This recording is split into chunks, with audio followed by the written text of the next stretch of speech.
everybody. My name is Heather Perry and I'm with Klatch Coffee in Southern California. And I'm also so happy to say that I am the current SCA Board President. As SCA Board President, I want to make sure that we've got the entire community involved on what we are working on at the board level. Right now, we are in Madrid for the first board meeting of 2019, and we're so excited. We have 6 brand new board members coming on, representing regions from all over the world. So it'll be our first board meeting this year, which we're very excited about. But it's not just the board meeting that we're in Madrid for. We're also here with all of our advisory councils. If you're familiar at all with the SCA, you know that it works off the backs of hundreds of volunteers. And so we're excited to have about 80 volunteers with us here this week, kind of covering the entire spectrum of the SCA. So first off, as I mentioned, we have the SCA board meeting. And with our first meeting, it's really going to be about setting the agenda for 2019, learning from what happened last year, what we can carry on into this year. And so looking at kind of the overall agenda for the board for 2019, it's really going to be looking at how do we increase the SCA's geographic footprint as we continue to do with more chapters, more national competition bodies as well, but then also how do we really increase our relevancy and make sure that we're hearing our communities and delivering the content and the events that they want. Now, along with the SCA board, as we mentioned, we've got about 6 different advisory councils meeting here this week also. So I just want a quick run through for you all of the councils that are meeting and what their kind of focus is for this year as well. So first off, we've got the Education Advisory Council. So the Education Advisory Council is really committed to looking at how do we constantly deliver content for professional development from all over the spectrum. If you're not aware, we have a new Coffee Technicians Guild. It's about 2 years old now, so we're really looking at creating content for the Coffee Technicians Guild and figuring out how to deliver that. Along with the Education Advisory Council, we actually had yesterday the Education Content Creators meeting as well. And these are exactly what they sound like. They're the people who come together to really make sure that we've got the right faces in the room when we talk about creating our education, that our education is relevant.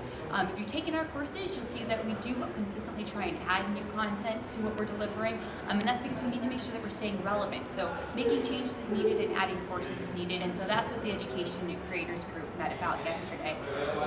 And then, as I said, that ties right into the Education Advisory Council, who then looks at how are we delivering the content. Does that make sense for everybody? We then have the Events Advisory Council, and the Events Advisory Council really looks at 3 different areas. They look at how we're delivering events for trade shows, for competitions, and then also for our local communities. You know, the SCA is a global organization, but the only way it works is to think globally and act locally. And that's really what that subdivision of the Community Events Advisory Council does together. Next up, we've got the Research Advisory Council. So in case you're not familiar, we have the Coffee Science Foundation, which is big on our agenda to officially launch this year and create the first board of. But we still have the Research Advisory Council, which is actually made up of a group from each of the representatives of our communities. So a BGA rep, a Roasters Guild rep, an events rep, all of these people are represented so that the Research Advisory Council can make sure that as these communities need research done, their voices are represented and what they need gets put at the top of the Coffee Science Foundation's agenda as well. So that's kind of what they're put together of. From there, we also have our Sustainability Advisory Council. Now, our Sustainability Advisory, as I'm sure most of you are familiar with, this year the board passed a very large initiative to put some serious funding behind our Coffee Price Crisis initiative. And while that's super important for our Sustainability Advisory Council, what's also important is that we continue to amplify the producers' voice in the room. And so while many of them will be working on the Coffee Price Crisis initiative, there will still be a lot of other people doing the other work at the Sustainability Council also. From there, we have our Edi Task Force, and really their focus is continuing to amplify all of the voices within the specialty coffee community, not just the ones in the room, not just the ones who are seen, but that we're continuing to work to amplify all of the voices. And then finally, new this year is our Community Experience Task Force.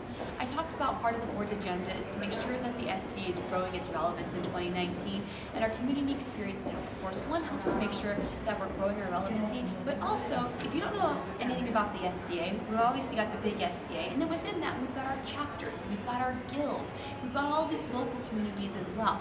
How do we bring them together to make sure that they function to deliver the best experience to our communities?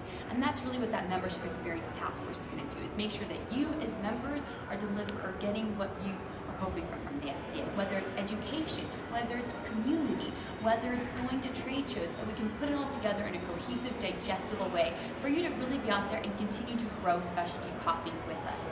So we'll be continuing to update. As you can tell, we've got a ton happening in Madrid. And again, thank you to everybody who's here. And if you ever want to get more involved in advisory councils, if you ever want to get more involved in the SCA, we're always looking for volunteers, because essentially that's what makes this organization run.